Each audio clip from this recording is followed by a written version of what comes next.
जय माता दी दर्शकों, पराशक्ति एस्ट्रो वास्तु अवेयरनेस फोरम आपका बहुत स्वागत करता है।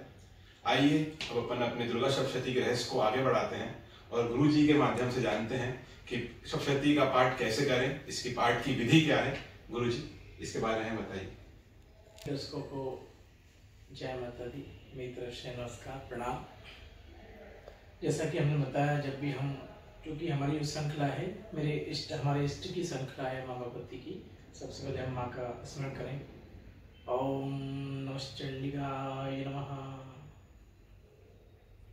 माँ भगवती हमें सद्बुद्धि दे, ऐसी कृपा करे कि जो पूर्णता है वैसा ही वक्तव्य सरस्वती की कृपा से हमारे मुख से निकले। हमारी इससे पहले की जो एपिसोड है उसमें चर्चा हुई कि मूल जो है वो हमें व्याकरण की आवश्यकता है जी। इष्ट का स्मरण और गुरु के सानिध्य में हम सीखें, ये हमारी चर्चा होगी। आपने आज का जो टॉपिक है ये रखा है कि किस तरीके से, किस विधि विधान से इसका किया जाए। तो विधि विधान में सर्वप्रथम तो ये है कि गुरु की आज्ञा से ही करना चाहिए। पहली चीज जी। गुरु जिस तरीके से आपको आज्ञा दे तो गुरु की आज्ञा ही सर्वोपरि जी। अब आधुनिक युग में, आज के समाज में गुरु शिष्य परंपरा बहुत विलुप्त सी हो गई है, बहुत कम जगह बची, या सभी लोग उसको फॉलो अनुसरण नहीं कर पाते हैं। जी जी। तो जो लोग सप्तशती का पाठ करना चाहते हैं तो उनको ये मैं बताना चाहता हूँ कि सप्तशती का जो पाठ है वो वेद शास्त्रों में ऐसा कहा गया है, हमारे पूर्वज हमें बताते रहे, गुरु जी बताते थे कि उसको आप भी जानते हैं, मैंने भी कई बार अपनी चर्चा हुई है कि वो कीलित है। जी।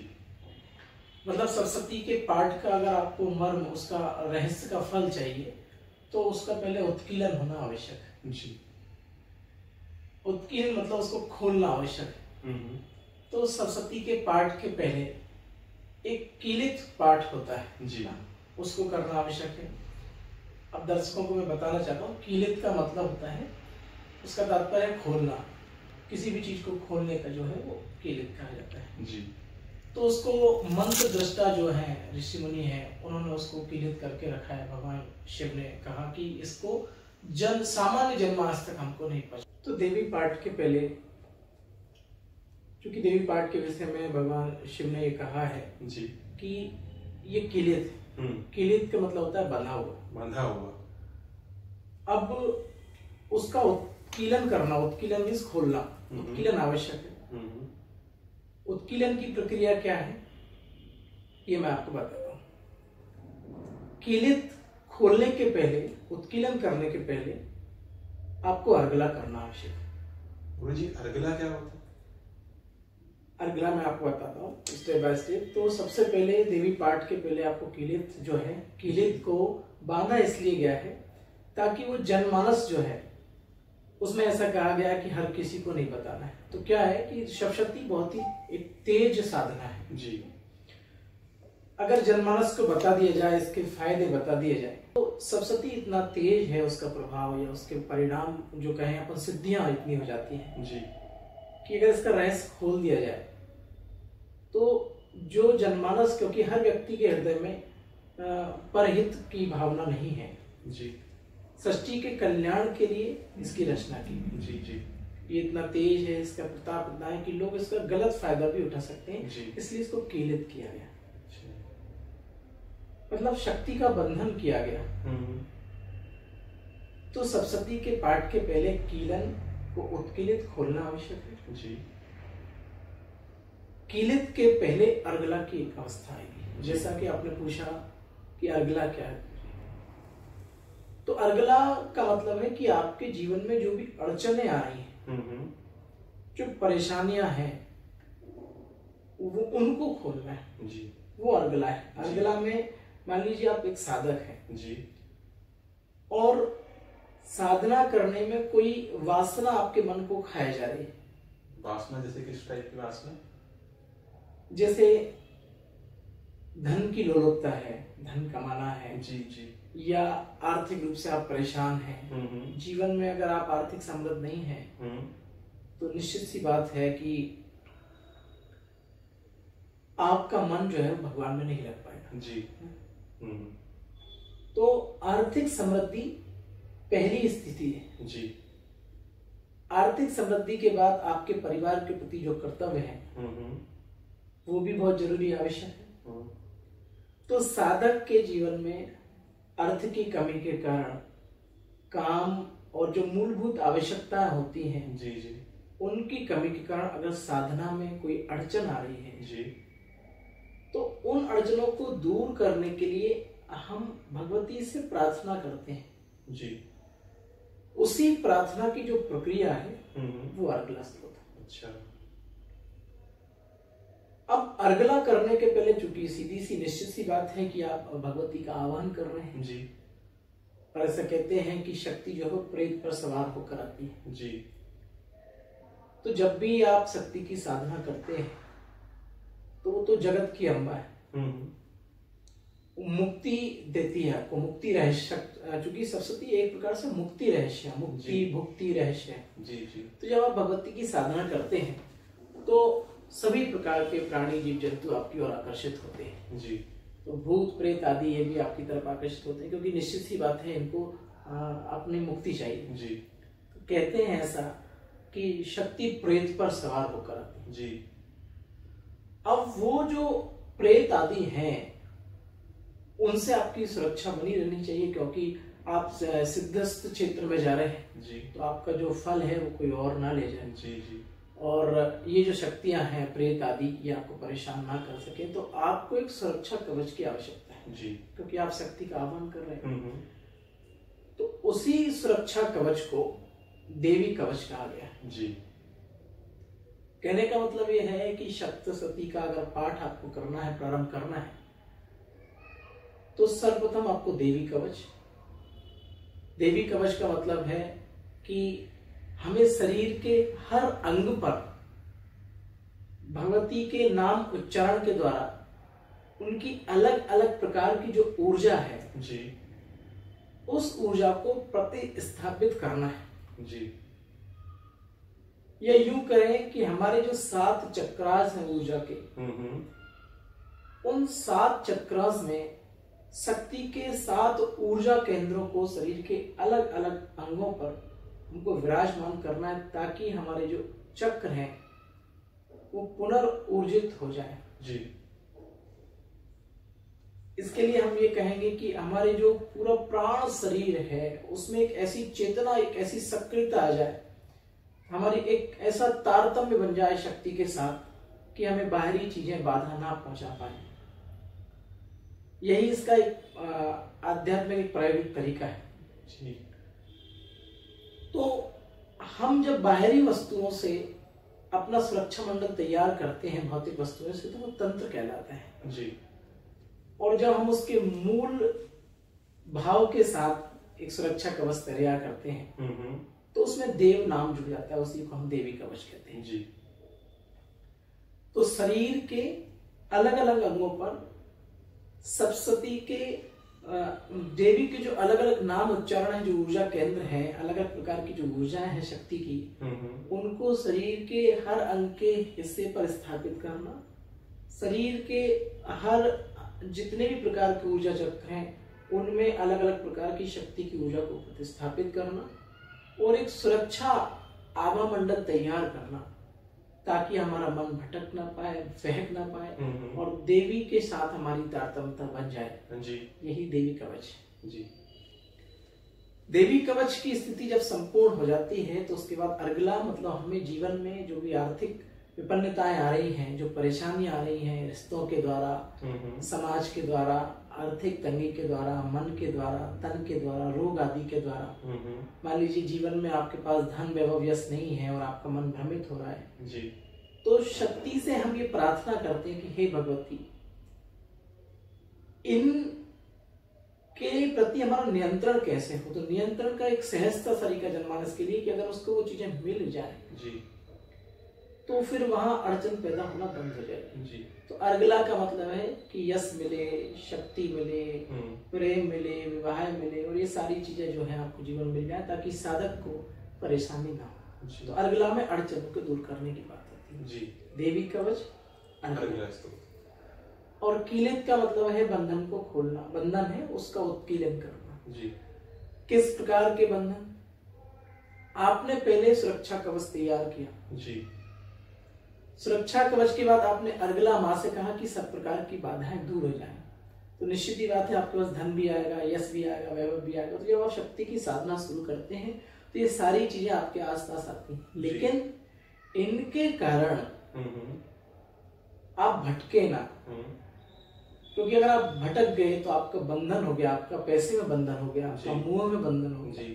तो मोह में, लोभ में, काम में, क्रोध में, अहंकार में, आलस्य में, तंद्रा में, निंद्रा में, विष्टा में हजारों प्रकार के बंधन, क्योंकि हजारों प्रकार की सिद्धियां आपको मिल सकती हैं अगला स्रोत से। तो कई प्रकार के जो बंधन बनेंगे, वो बंधन जो है, उन बंधनों में हमारा मन बंध ना जाए, इसके लिए हम कीलन का पाठ करते हैं कि हमारा मन केवल शक्ति में ही बंधे जी। हमारा मन जो है शक्ति से इतना तारतम्यता के साथ जुड़ जाए कि शक्ति के साथ सिवा हमें कुछ याद ना आए जी। और विकारों के प्रति हमारा मन ऐसा बन जाए कि उनकी तरफ जाने का मन हमारा ना करे, तब कहीं हम देवी शक्ति से, क्योंकि वो उच्च चेतना है, उससे जुड़ पाएंगे जी। तो देवी पाठ करने की जो प्रक्रिया है, सर्वप्रथम देवी कवच, फिर अर्गला स्रोत और कीलित। इन तीन पाठ का करना अत्यंत आवश्यक है, अन्यथा आपको देवी पाठ का जो महत्व का जो पूरा फल है वो नहीं मिल पाएगा जी। ये तीन अलग अलग प्रकार के जो अध्याय हैं, इनका पाठ करें, इनको समझें, इनके आध्यात्मिक प्रायोगिक प्रयोग को समझें, इनके भौतिक तरीके से शब्दों के गहन अर्थ को जानें, चिंतन करें। और जब आप प्रतिदिन पढ़ेंगे लगातार तो चिंतन स्वतः सक्रिय हो जाता है जी। इसके बाद ही आप देवी पाठ के मूल रहस्य को जान पाएंगे और उसकी प्रक्रिया शुरू हो जाएगी जी। तो दर्शकों को ये बताना चाहता हूँ कि देवी पाठ शुरू करने के पहले देवी कवच, अर्गला स्रोत और कीलित पाठ, इन तीन का करना आवश्यक है जी। अब वैसे तो आप देवी पाठ साधना या संकल्प के तौर पर हमेशा कर सकते हैं, लेकिन विशेषता जनमानस जो है नवरात्रि में करता है जी। तो नवरात्रि में करने के लिए सर्वप्रथम पहले दिन आपको देवी कवच, अर्गला स्रोत और कीलित का पाठ करना पड़ेगा। फिर उसके बाद सप्तशती को 3 चरित्रों में बांटा गया है जी। प्रथम चरित्र, मध्यम चरित्र, उत्तम चरित्र। तो यहाँ तो आप पहले दिन जब आपने ये 3 पाठ कर लिए तो शुरुआत में कई बार बड़ी अड़चनें होती हैं सामान्य लोगों को जी। समय का अभाव रहता है आधुनिक युग में। तो 3 ये पाठ करने के बाद देवी कवच, अर्गला स्रोत और कीलित करने के बाद आप शुरू में प्रथम 2 अध्याय भी कर सकते हैं जी।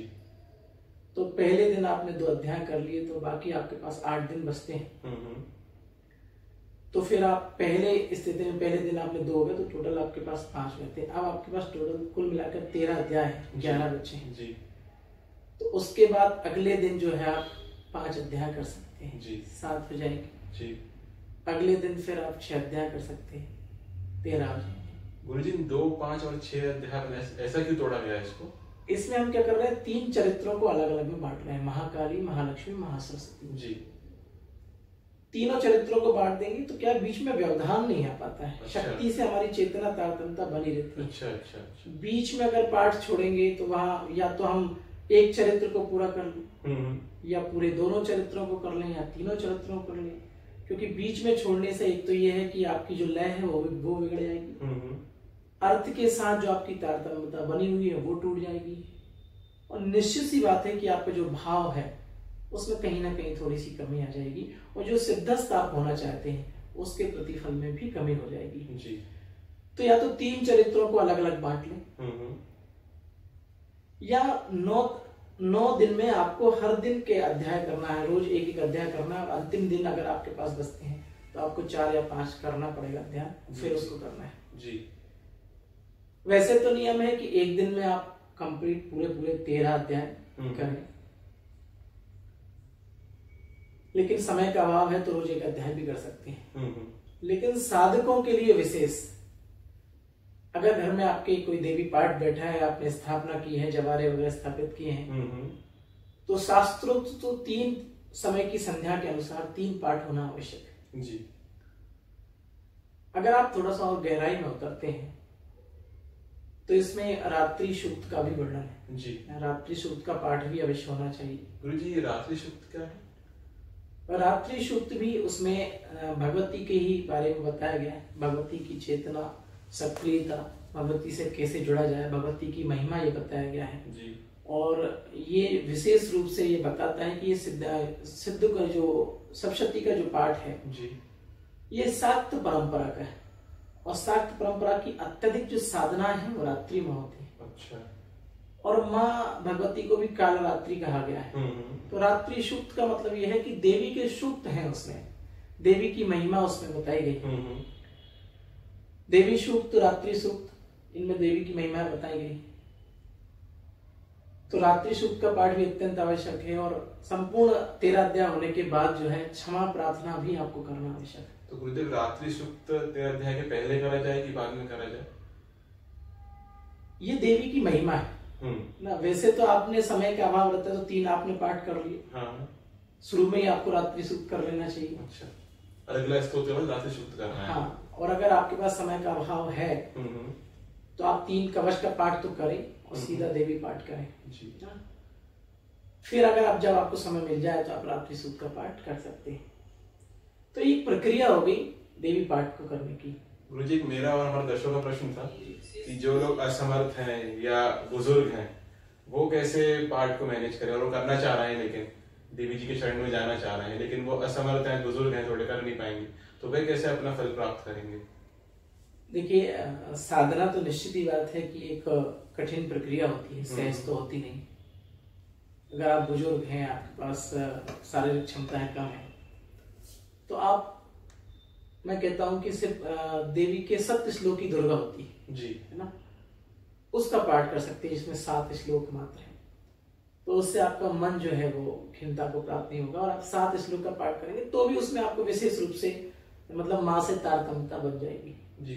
लेकिन सिद्धस्थ होने के लिए आपको जो प्रक्रिया है वो ही निभानी पड़ेगी। इसमें अवस्था के अनुरूप हम थोड़ी ये कहें कि सहूलियत ढूंढ सकते हैं लेकिन जो प्रक्रिया है वो तो सहज भाव से वही करनी पड़ेगी।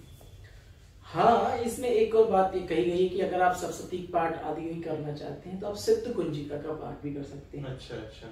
उसके बारे में हम फिर कभी अलग चर्चा करेंगे क्योंकि हमारा जो विशेष टॉपिक आपका जो है, क्योंकि सिद्ध कुंजिका अपने आप में एक बड़ा टॉपिक है जी जी। सप्तशती का पाठ है तो आपके दर्शकों को बताना चाहता हूँ। सामान्य रूप से देवी कवच, अर्गला स्रोत, कीलित का पाठ और उसके बाद 13 अध्यायों का पाठ, 3 चरित्रों को या तो अलग अलग बांट लीजिए या फिर प्रतिदिन एक एक पाठ कीजिए और अंतिम दिन जो आपके पाठ बचते हैं वो कीजिए, या फिर 2, 5, 6 इस तरीके से आप कर सकते हैं।